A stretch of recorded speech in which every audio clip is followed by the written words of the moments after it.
আৰু ৰাসায়নিক যিবোৰ সাৰ এইবোৰ ব্যৱহাৰ কৰিব নোৱাৰে আৰু আমাৰ দেশত আজি কি হয় যিকোনো খেতি কৰিলে তাত কি লাগে কম্পিটিশন হয়নে মাছৰ প্ৰডাকশ্যনৰ কম্পিটিশন খেতি কৰা কম্পিটিশন পেষ্টিসাইড এইবোৰ আমি ব্যৱহাৰ কৰোঁ কি হয় আমি লাভজনকভাৱে ৰিজাল্ট পাওঁ কিন্তু আল্টিমেটলি আমাৰ নদীত কি কৰি আছে এইবিলাক নিশ্চয় ক্ষতি কৰি আছে হয়নে যাৰ কাৰণে সাইন্টিষ্টসকলে ডক্টৰসকলে ৰিচাৰ্চ কৰি ষ্টেম সেল নামৰ এটা প্ৰডাক্ট আহি কৰিছে কমপ্লিটলি নেচাৰেল আৰু without chemical and any fertiliser আৰু এই ষ্টেম সেলৰ কিয় দৰকাৰ আমাৰ বডিৰ যিমানবোৰ চেল আছে মিলিয়ন চেল এই চেলবোৰ যদি এক্টিভ নাথাকে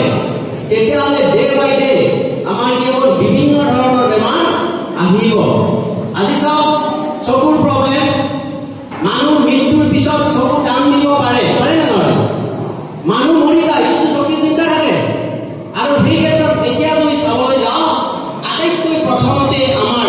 যিমানবোৰ অংগ আছে এই অংগবিলাকৰ ভিতৰত প্ৰথমতে আমাৰ চকু গুচি যায় শেষ হয় হয় কিয় একমাত্ৰ আমাৰ বডিত কিবা এটা অভাৱ আছে সেই অভাৱটোৱে হৈছে আমাৰ cell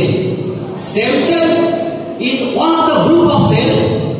which can produce different type of cell even bone cell muscle cells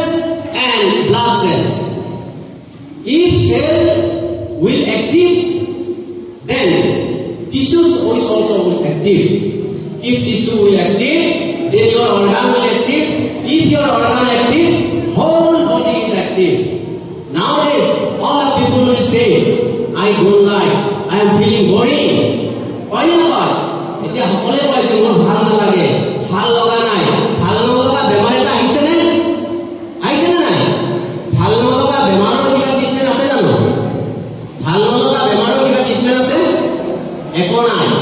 ভাল নলগা একমাত্ৰ কাৰণে হৈছে আমাৰ বডিৰ ভিতৰত থকা চেলবোৰ